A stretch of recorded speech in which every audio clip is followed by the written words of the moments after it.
Looper's boldest idea is also its creepiest one. In this world, the past can rewrite you while you are still standing there.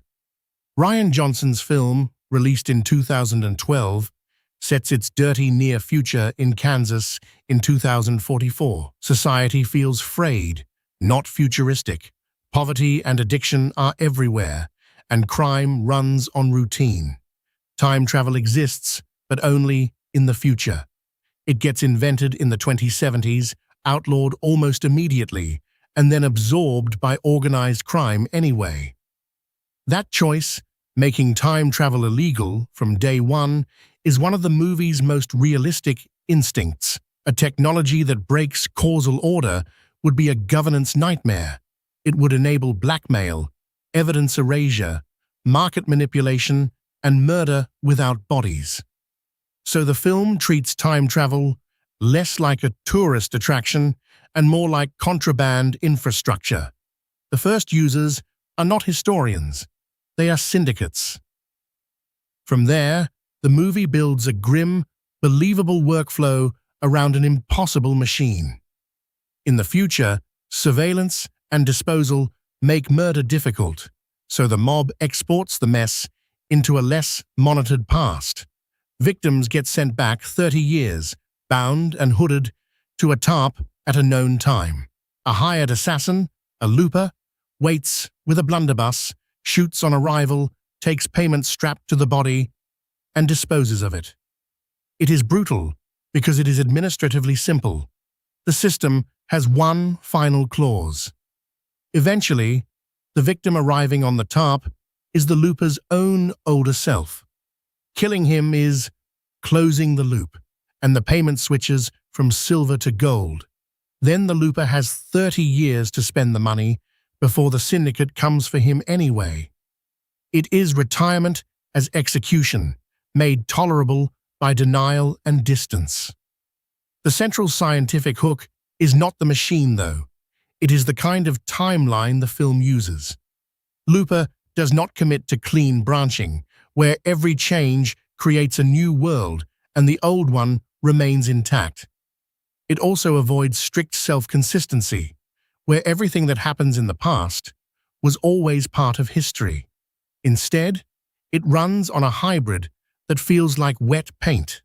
Touch the past in one place, and the future smears elsewhere. That messy rule lets the film do its signature trick. Old Joe, played by Bruce Willis, arrives from a particular future.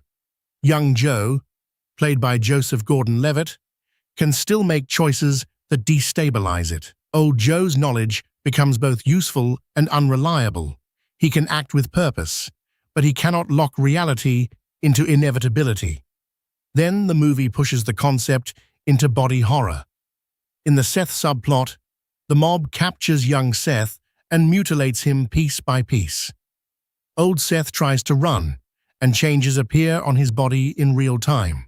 Scars form, fingers vanish, limbs disappear. His older body behaves like a dependent projection of his younger one, updated mid-scene. It is unforgettable and scientifically incoherent. If history has changed so that someone lost fingers decades earlier, their whole life would be different. Motor learning, jobs, injuries, even whether they survived long enough to be old. You cannot simply patch an adult body as if it were a visual file while preserving the same consciousness, balance, and momentum in a sprint. The sequence works as a metaphor for time as torture. It fails as any stable model of causality. The film does a similar thing with memory, and it is emotionally brilliant. Old Joe remembers a marriage, addiction, grief, and a kind of redemption. But as young Joe diverges, those memories blur and new ones intrude. Identity becomes conditional. Old Joe is not only fighting his younger self, he is fighting the erosion of the life that made him who he is. Neuroscience does not support that as literal physics. Memory is not a timeline antenna that the universe can rewrite from the outside. Real memories are encoded as distributed patterns in the brain, shaped by emotion, repetition, and reconstruction. They change through retrieval and reconsolidation, interference, trauma, learning, and decay. If old Joe's original future gets overwritten, there is no obvious mechanism to reach into his hippocampus and cortex and selectively revise just the right scenes while leaving his goals intact enough to keep pursuing them. Dramatically, selective memory updating is a perfect compromise. Scientifically, it is a miracle with good pacing.